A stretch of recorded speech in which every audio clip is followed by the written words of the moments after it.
be alone. I got brothers upstate, niggas wanna make it home. Tell them on their head, tell them do it for the fam. While these faggot fuck boys out here do it for the fam. I just do it cause I can and I am who I is. One West warrior, my standard is big. I see shit differently, speak with efficiency. Nobody get with me. Yeah, this how monsters fall. I mean, we can do it, get the Glocks involved. I mean, put you through it, let them shots ring off. I mean, get right to it, we ain't got that long. I'm still sipping plenty Henny straight with my dinner date. Pretty face and her pretty shape like a figure eight. I just wait, let her celebrate. She feeling great, not a race, but she finished first and I finished late. I don't really sleep, but I rest when I'm buried. Yo, bad trending shorty cooking roti in the curry go. She can spit up on it, wind around like a merry-go. Got me on my terrio, ooh, killer, there you go. I just really love it, she don't call me by my government. King Ty or I'm King Kong when I'm up in it. Never on no sucker shit, I write with an oven mitt. I'm nice, and you haters in my life, turn it up a bit. Yeah. This how monsters fall. I mean, we can do it, get the Glocks in. Yeah. Shalom Israel. This is the ISUPK. Come out of 1 West, 125th Street, Harlem, New York, under Commanding General Yohana. I'm Officer of 1,000, Law Gun. And today we having the ISUPK Brotherhood class. All right. And today we're going to talk about enduring. We're going to talk about the fact that all of our lives through church, the Muslim system, whatever belief system you in, you think whatever you believe in, if you stick with that, you're gonna be saved, right? You're gonna be swept away from any kind of harm. We got sage. We got people who go use things like sage, superstition, luck, zodiac signs, all that kind of stuff, man. We use that stuff and think we're gonna be all right. When the truth is, the only thing that's going to save blacks, Hispanics, Native American people are following God and truly following God, even when it hurts. All our life, we've been taught there's this one magic potion for success that you can follow that's going to get you where you need to go. Well, the first thing we got to know is where we're supposed to go. First thing we got to understand is what are we supposed to be doing? All right? What's the first issue that we got with black people? Let's get that for you. Give me 1 second here.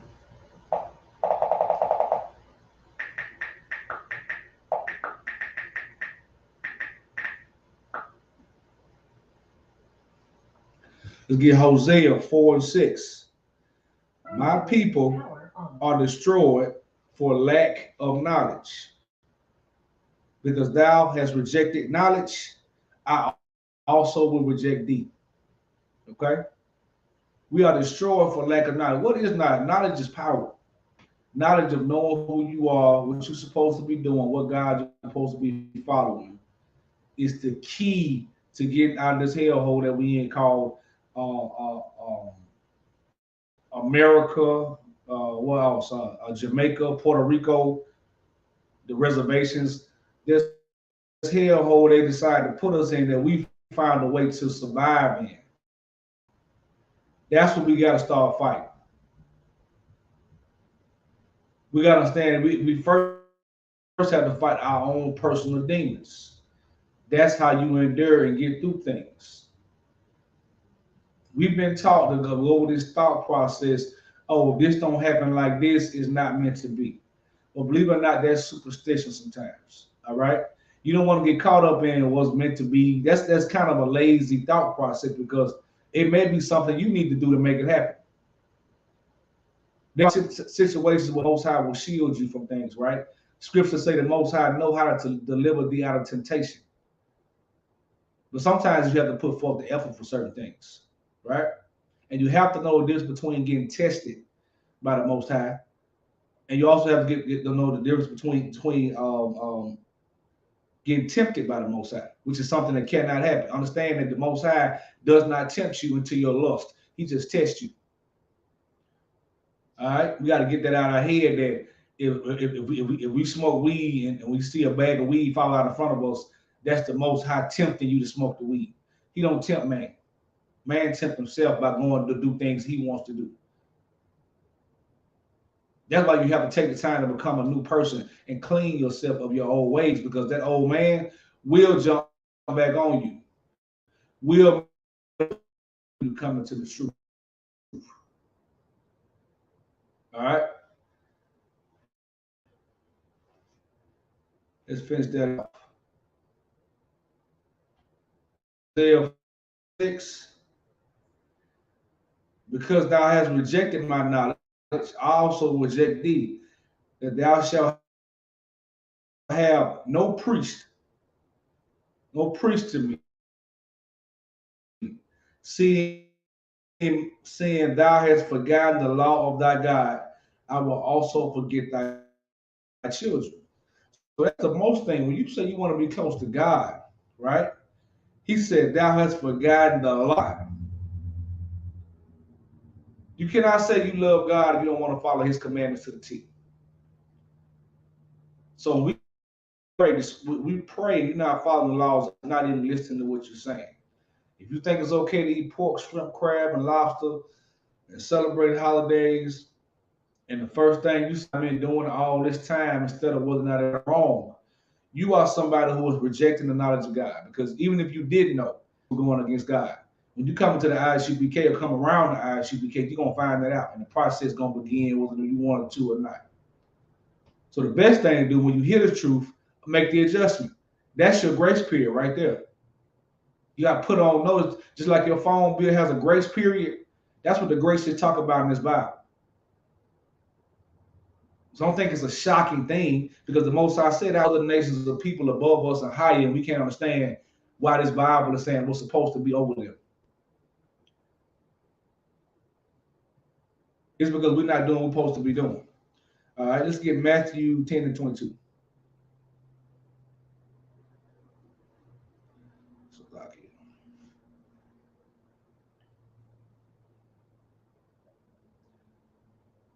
All right, we got that using the phone today.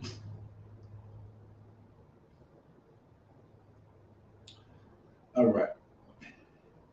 This is Christ speaking, right? And ye shall be hated of all men for my name's sake, but he that endureth to the end shall be saved. We gotta understand that we are nowhere near the end, right? Now, when I say the end, I'm not talking about it's not don't mean you can't die tomorrow or something like that. I'm talking about the end is when Christ coming back. If you were to die today and be reborn back in the earth, you would come back as a child. You would come back as a child and redo this all over again, right? That's what the scriptures say in this Bible. So enduring to the end can't be to your death. We're going till Christ come back. And when you come into the truth, you understand a peace where you're not worried about whether or not he come back tomorrow.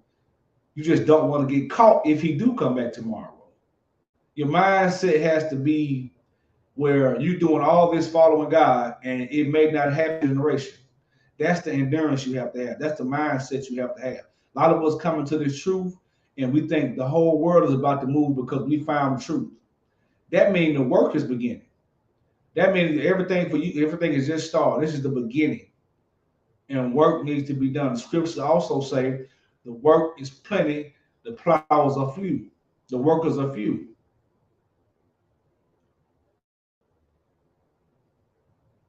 So you don't want to just come into the truth and not put in any kind of work. You don't want to come into the truth and expect nothing to happen to you.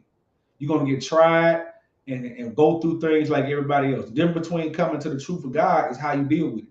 There are people that lose a certain amount of money and go rob. There's also a group of people that can lose all their money and still keep their morals. Those people are the ones who are going to earn the kingdom. That person who is going to go rob and steal from someone, they'll earn a spot in jail, aka hell, right? You making a decision. That thing is free will. We got to get that thought process out of our head. Free will means if I go left, I'm gonna get what I want. If I go right, I'm gonna get what I want. There's no such thing as that. If you decide to go and be a be a drug dealer. If you decide to go be a drug dealer, that's you are choosing to put your life in a situation where you can get shot, killed, and go to jail. Now you can do these things and be a regular person too, right? but you're increasing those chances. 9 times out of 10, you don't know a long-time drug dealer that didn't go through one of those 3 things: shot, jail, all kind of court fires, going through hell basically through his life, never having peace. Or you can choose to not be a drug dealer, and you clear yourself. They do happiness a righteous way about going about dealing with that. That's what we have been given the grace by the Most High to go out and try all these different ways of being. But now the time is running out. The time has come for you to step into the box and take what belongs to us. So like Matthew 10:22.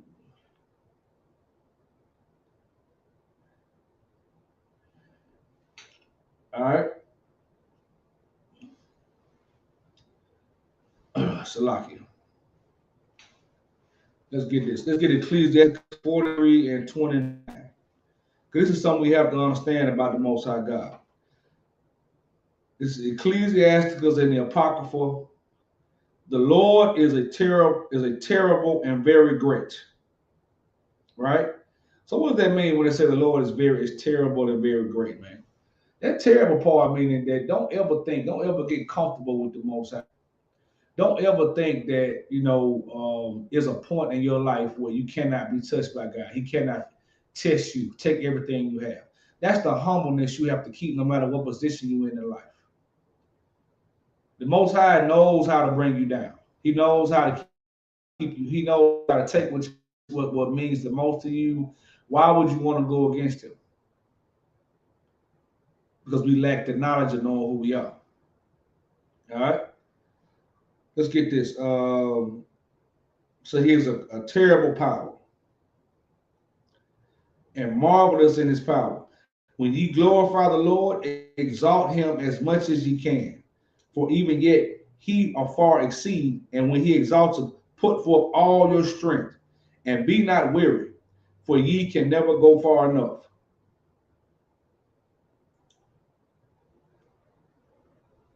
So understand that, man.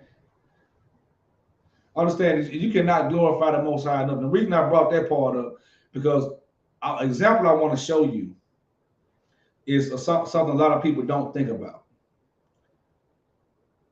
And we'll go all the way back to the brother Moses here. All right?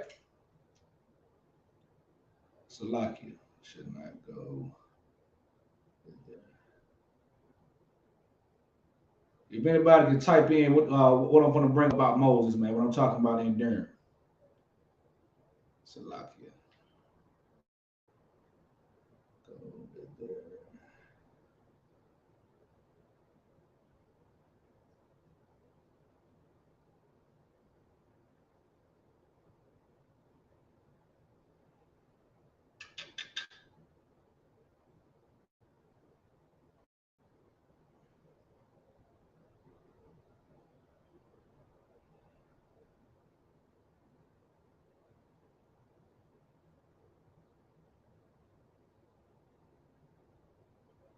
Salakia, it should not go thither.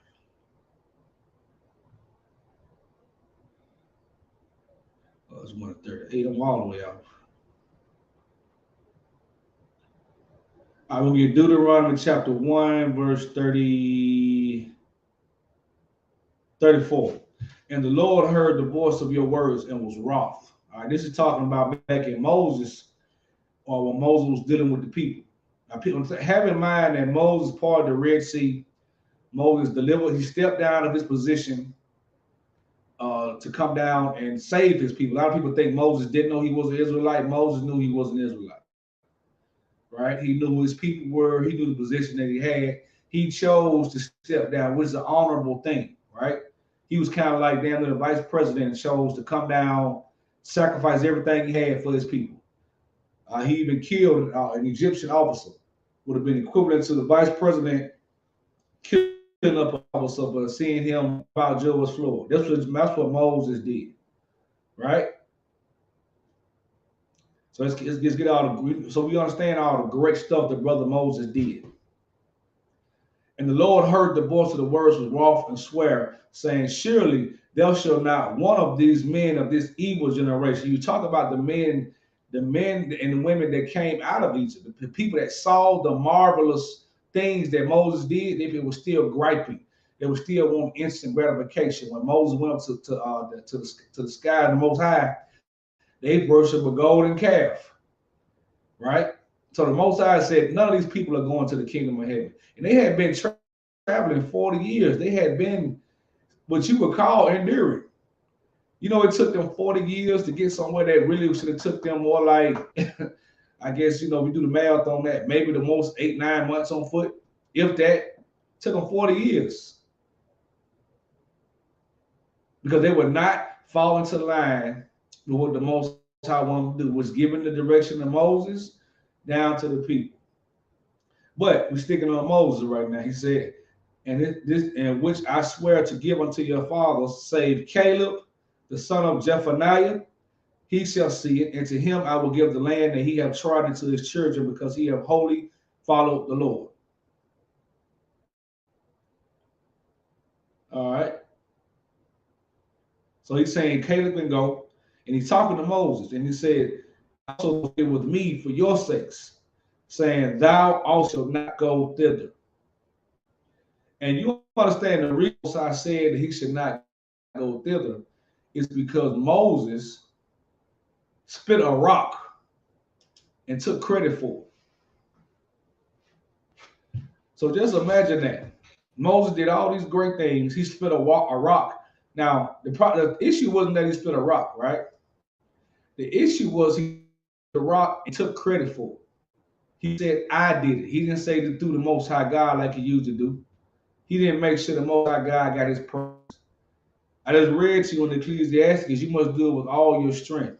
What does that say about your God? You say you serve a jealous God. He don't even want you praising yourself when it looked like you the one did something. Because in the eyes of the people, it looked like Moses spit that rock. And Moses took the credit for it, saying, we have a term in the eyes of UPK. You may hear a brother say it. He might say, I ain't shit.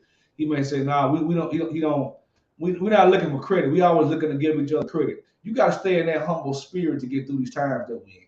If you can't stay in a humble, meek spirit, you will get too high and haughty on yourself, and the Most High can take that from you. And we know most of us are nowhere near perfect. So we got to get out of that mindset that we cannot be stopped by the Most High God. That he put us in a position where can't nothing go wrong. So he took all those people, and the only people he chose to go into the kingdom was Caleb and Joshua. Those are the two men that went into the kingdom. So imagine what that means, how hard it is to deal with the Most High, how he works. That means you cannot, this is not for the weak. You cannot be a weak person and then call yourself getting to the kingdom. All right? Because a lot of times we'll come to the kingdom and think nothing is supposed to happen. We're not supposed to see any kind of trials. Everything's supposed to be lollygag. That's not how this works. Let me get 1 Peter 4:12.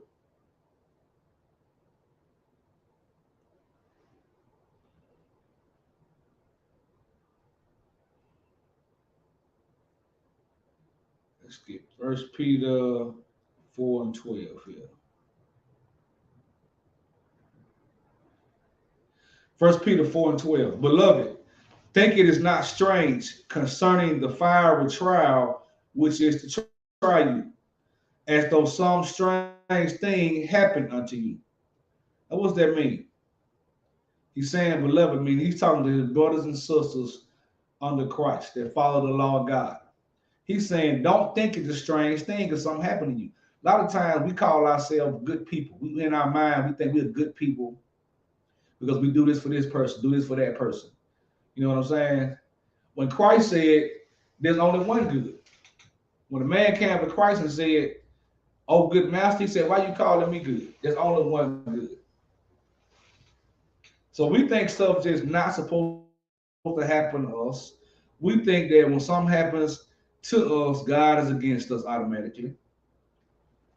When sometimes it's just a test. But what he's not doing is tempting you to something happen to you and you go sin against God.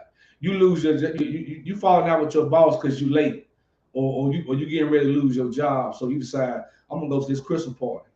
I'm gonna go. I'm gonna any kind of singing. You know, I'm gonna go smoke this weed with this so and so person so I can stay cool with them. Just because something bad happened to you, we fall weak to things too easily, and we definitely don't want to stand up for our God. A lot of people will watch the ISUP video, will follow, but you don't want to make that stand for the Most High God. You can't vouch for what has been happening inside the ISUPK on your own merit. You have to put the work in. You have to do this, what the scriptures say. You have to pick up your cross. Your cross is whatever you have to deal with coming to the truth of God, following your culture.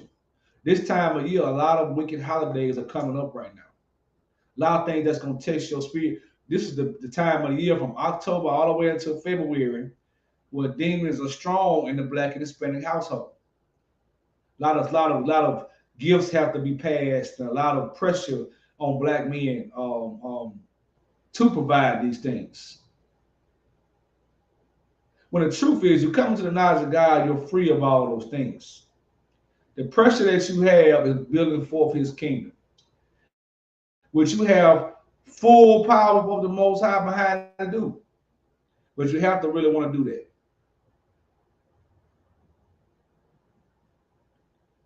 You have to want that kingdom to come forward. So, like, I'm going to read that again. Beloved, think it is not strange concerning the fiery trial which is to try you, as though some strange thing happened unto you. Let's see if we got more on that.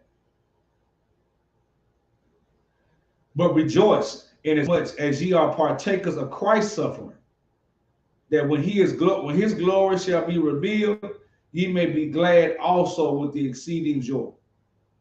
If ye be reproached for the name of Christ, happy are ye, for the spirit of glory and God rests upon you. So understand that. It's a different kind of rejection when you seriously getting rejected for Christ.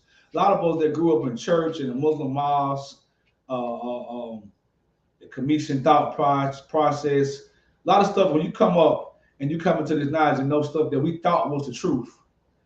People around you are going to reject you for this. People around you are going to fight. You got to remember that Christ was killed for saying things that are against the revolutionary. If you look at the history, the disciples is what brought down the Roman Empire. Go look at the timeline of the approximate timeline of when the brother Paul and Peter were influencing the people. That's why all of them got killed.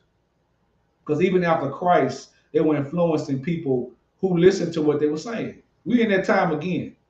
We in that time where things that's getting said under Commander General Yohana is influencing the powers that be. And just like in this Bible, it wasn't many of them. Because it says, I will be a little sanctuary, not a big sanctuary. And you notice all these pastors starting to step down and stuff like that. All this stuff because they are afraid of the truth. It's going to be the pastors who are receiving the truth will stand boldly. There are some bold pastors who will hear this truth and stand bold, but you will have other ones who will be cowards, step down, make up another doctrine, call us liars.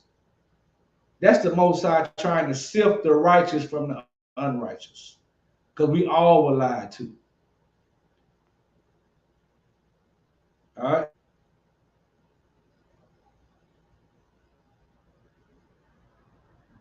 All right, so we got to understand everybody's going to go through that. Everybody's going to have that problem where they got to figure out how they going to stand for the Most High, man. And the first thing we do when we go through these problems is we learn to blame God. See, this Bible, understand this Bible is the blueprint to know what's going on in the earth. It's connected to everything. Like people will find out, right? Give you an example. Something happens. People find it where it said it's going to happen in the Bible. Instead of people saying this Bible is powerful, it's a blueprint, they blame the Bible. They don't want nothing to do with the Bible because the brother just did something that relate to the Bible. Brother, when he shot those people in Memphis, it's scriptures in the Bible being on people randomly. But someone will say, oh, that's orchestrated. Yeah, by God. It is orchestrated. It's orchestrated by God. So what that mean for you? That mean learn what's in it. Follow what's in it. Don't try to come with your own personal Jesus and your own personal thought process. That's what we got to understand. All right? Let's get James 1 and 12. Salakia.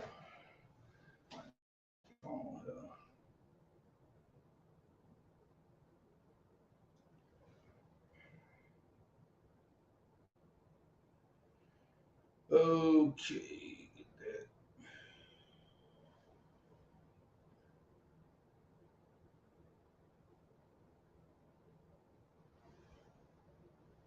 Let me get 1 and 2. Let's start with 1 and 2. Let's get with James chapter 1, verse 2. Brethren, count it all joy when you fall into those temptations, right? There will be temptations in the earth. You cannot be the type of person that has to always be in a situation where, nothing is testing you. Your eyes are going to see what your spirit wants. Prove that to you. When you beat a demon, you don't even see that demon no more. You beat it so that demon is beating you. You see that demon everywhere you go. That could be drugs. That could be lying, scamming. You're gonna always have that demon in front of you. That's right. So the only time they want to pray is when something bad happens. When you got to glorify God all the time. That's why the brother's saying, count it all joy when you fall into diverse temptations. Knowing this, that the trying of your faith worketh peace. When you come and you understand what it means to actually win a battle, people thinking the ISUPK, we just like to debate. It's something about a peace when you go into a battle and the Lord is with you. And if you're not in the truth, you have never felt that feeling. You won a battle and you felt exhausted from what you've done. Because there are some battles you can win that you feel like you did on your own. You come into this truth and you standing with the Most High God, you'll win all your battles. To the point where the Most High will make your enemies be at peace with you. And that's what you want. Because the enemies you don't even see you have. So he said, knowing this, that the trying of your faith worketh patience. But let patience have your perfect work, that ye may be perfect in entirety, wanting nothing. So you got to be able to go through that time of tribulation when you don't have access to what you need, when you can't go where you want to go, and understand that that's you getting tested by the Most High. He's going to test you when you think you can't be. Let's keep going.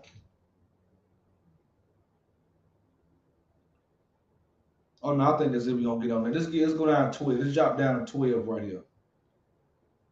Blessed is the man that endureth temptation. For when he is tried, he shall receive the crown of life. That's what all this is for. You wonder why we in the ISUPK are going so hard. We want to receive our crown. That crown is everlasting rulership. We talk all the time about generational curses. We talk about, and all we talk about is wealth, right? We're talking about you set the course where your bloodline from now on will rule states, countries, galaxies, ruling everything. So in this piece right here, your ear can hear this truth right now. That means you are in control of what's going to happen with your great-great-grandchildren. You are in control of it, and not by money. That's the most powerful thing about this truth. Most people think you only control that if you have a bunch of money. We're talking about you stopping the generational curse of diabetes from cutting out pork, the generational curse of prison, the generational curse of serving another God that hates you. Right now with children. You can stop allowing them to serve other gods right now. Your grandchildren, your brother, your sister, whoever you know you can have control over, you can influence. You have the time right now to put that out there and be a part of something greater than yourself. Because whether you want to believe it or not, all blacks, Hispanics, Native Americans need to be a part of something. That's why we got the gangs, we got the sororities, fraternities, the churches that you know you don't learn anything at. It's all about us wanting to be, and there's nothing wrong with that because we have a natural spirit to gather together. We got to gather together on the right manner. We cannot gather together on stuff we think is right, we feel is right. We got to gather on what the most to do. All right. These crowns. That's what it's for. To get an everlasting crown, which the Lord hath promised to them that love him. Let no man say when he is tempted, I am tempted of God. Don't say when you get tempted. God is not God tempting you. For God cannot be tempted with evil, neither tempted any man. But every man is tempted when he is drawn away with his own lust and enticed. So don't say God when you decide you want to go sleep with a whore, when you want to go smoke a blunt, when you want to go cheat on your husband. Don't say that was God. Don't be that person that finds excuses every time you want to go against something God said. Be honest when they say that's what I want to do. Because God didn't tell you to go. You could have saw that and not partake in that. But we didn't want to do that.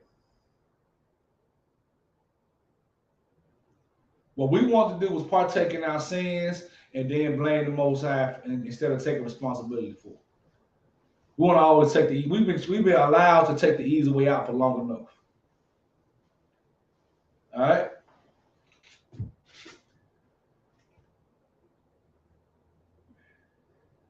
Every man is tempted of his own lust. Then when that lust have conceived, it bringeth forth sin. So when you keep looking at this woman that you know you shouldn't have, whether she's a whore or belongs to another man, or you're around drugs or you're around money that you keep stealing, you want to impress somebody. You in these situations where your mind, your lust for this so-called ego and this fame that's controlling you, it's gonna manifest until you making a mistake because you haven't fought that demon. All right. So that demon it draws you away. All right. It's gonna bring forth sin, and sin when it is finished, bringeth forth death. What that mean? When sin is finished, what does it mean? There's gonna be times when you come into this truth, you're gonna notice actual demons get on people. They're gonna notice people change around you. Right? Think about it. Even Christ told Peter, Satan, get thee behind me. That was one of his best friends. Because at that time, when Christ told him he had to die, Peter tried to say something against that because he wanted his friend to live. Which on the surface you can say is honorable. It was going against what the Most High, what was going against the prophecy. Because Peter was afraid.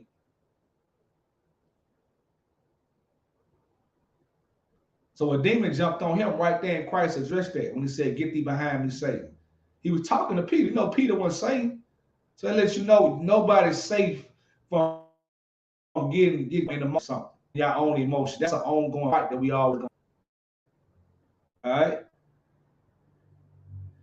But the thing about it is, you gotta not let that demon control you to where when that demon finally leaves you, when it's done with you, it brings about death. It has you killed somebody, killed a relationship, say something you didn't mean. You got to be able to control yourself when you know that demon got on you.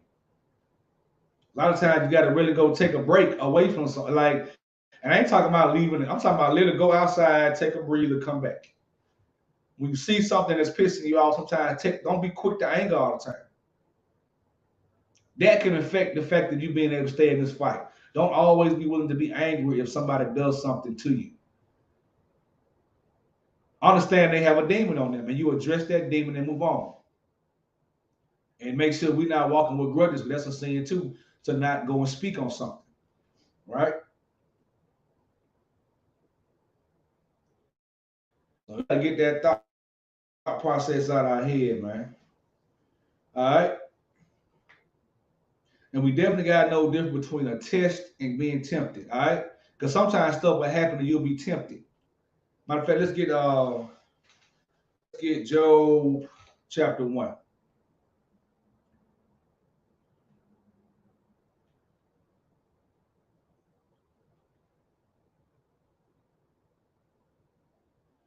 All right. It said there was a man in the land of Uz whose name was Job.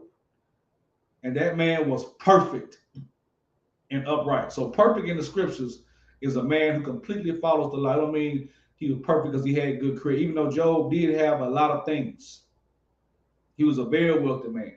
But this perfect he was talking about was perfect in the eyes of God, meaning he didn't break any laws in a wicked land, but people were actively breaking laws. All right, Job was one of the oldest books written, if not the oldest, if I'm not mistaken. So he was around when it was major wickedness still in the earth, majorly. I want to say even before the flood, it was one of the first books written, right?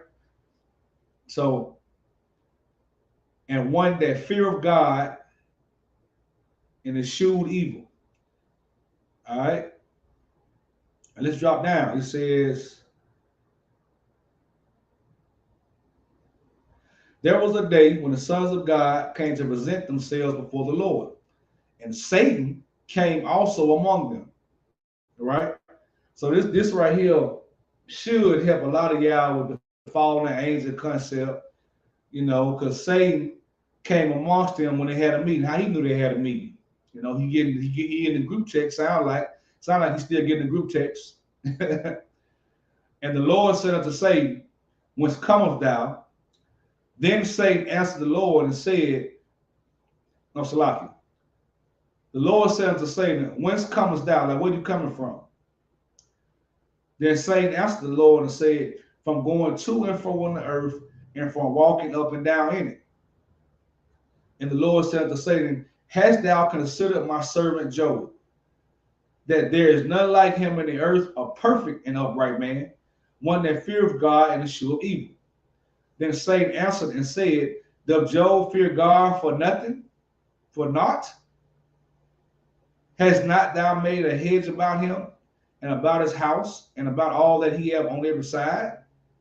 Thou hast blessed the works of his hands, and his substance is increased in the land. Meaning he got a lot. But put forth thine hand now and touch all that he have, and he will curse thee to thy face.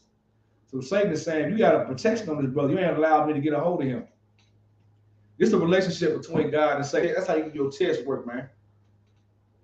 Because Job being a perfect man, and he was a perfect and a wealthy man. So he was a man that followed the law of God, and he was wealthy in the land. So it was hard to touch a brother at that point.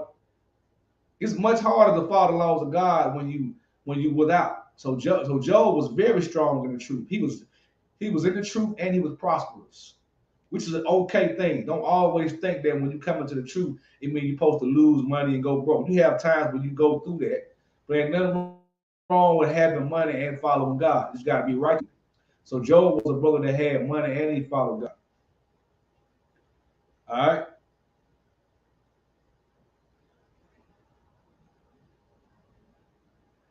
So Satan is saying, take your hands off of him. Let me see what Satan is saying. When you take your hands off of him, and if I try him, that he's going to fold on you. Basically, he is going to curse you to thy face.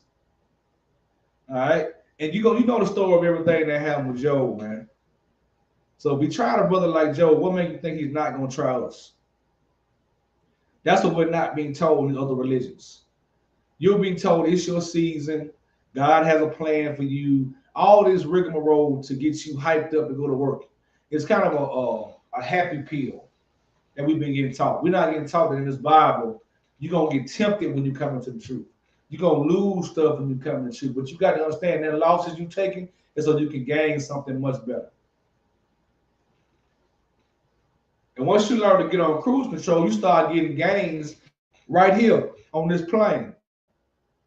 We don't teach you got to die to see a piece of heaven, to get something good. But you have to be willing to lose all of it. You can never get too attached to anything outside this truth. Anything else you believe in more, you're putting it before your God. Because we tend to make everything. Some of us, Instagram is a God. Facebook, God. Twitter, TikTok, it's a God. Because you have to go do it. Your life depends on what's on it. You base your thoughts and your feelings off what's on there. You made that your God. Some of y'all, this truth here makes you free. Some of us are so bound to what society thinks that you can't even like or share a picture because you're scared of what somebody else is gonna think. That's the issue. You're not free.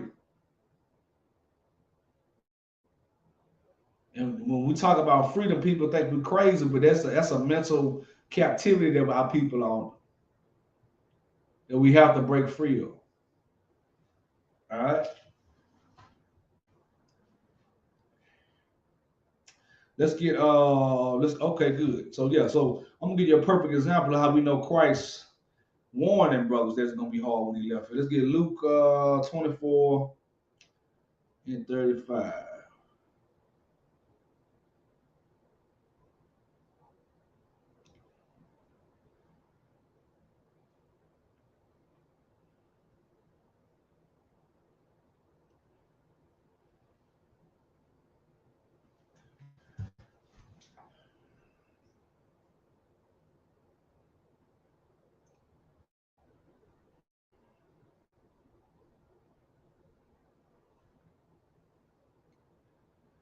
It's lucky.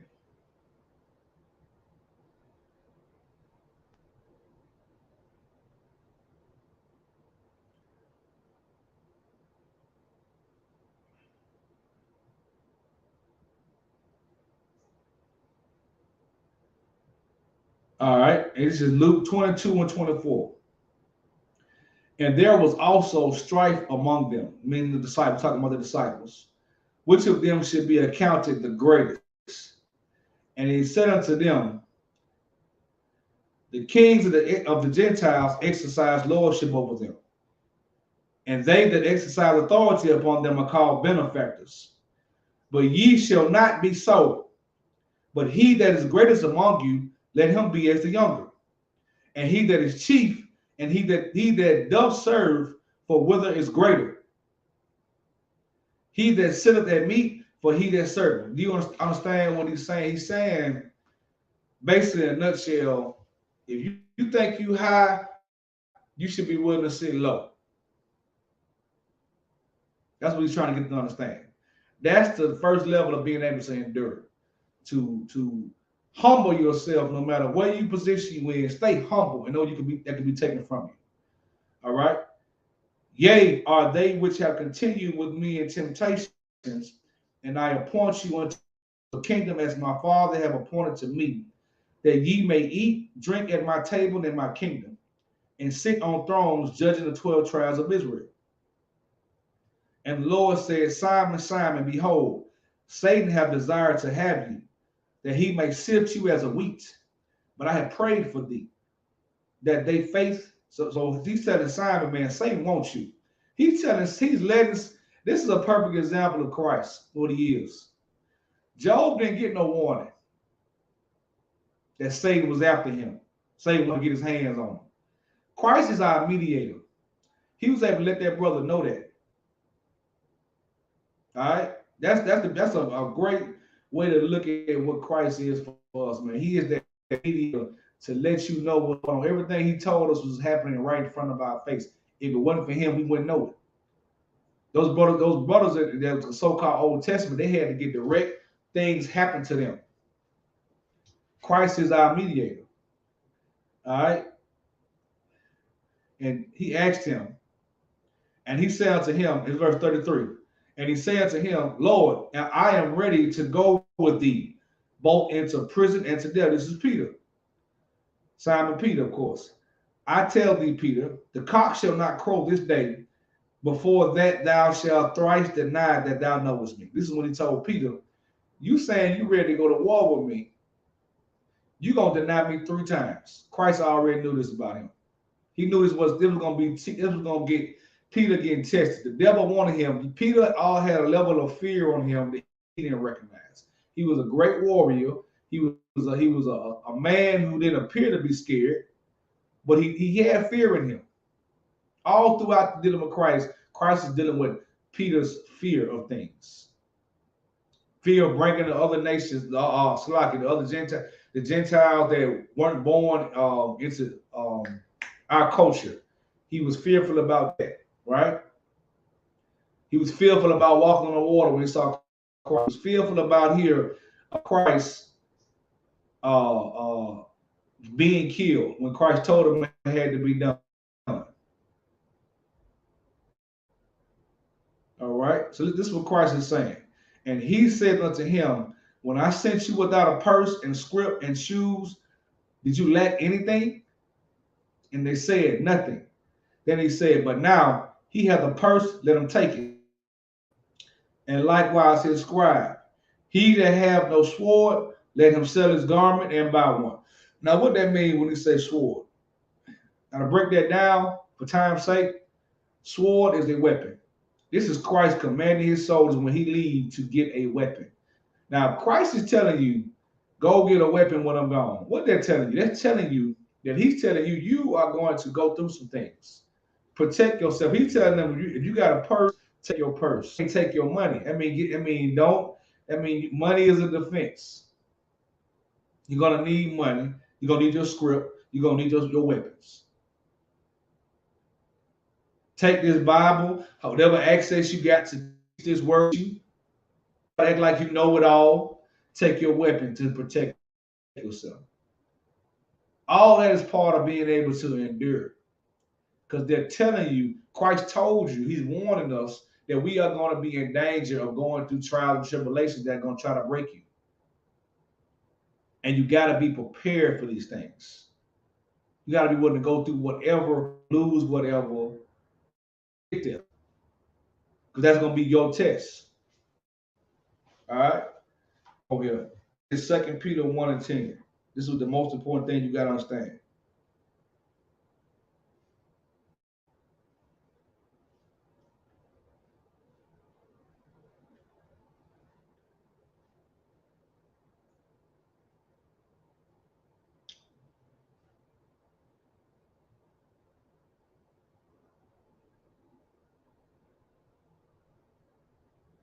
This is Salaki. 2 Peter.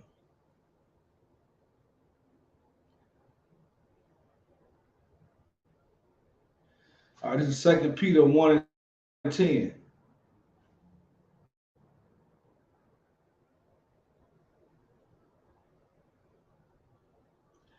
Wherefore, rather, brethren,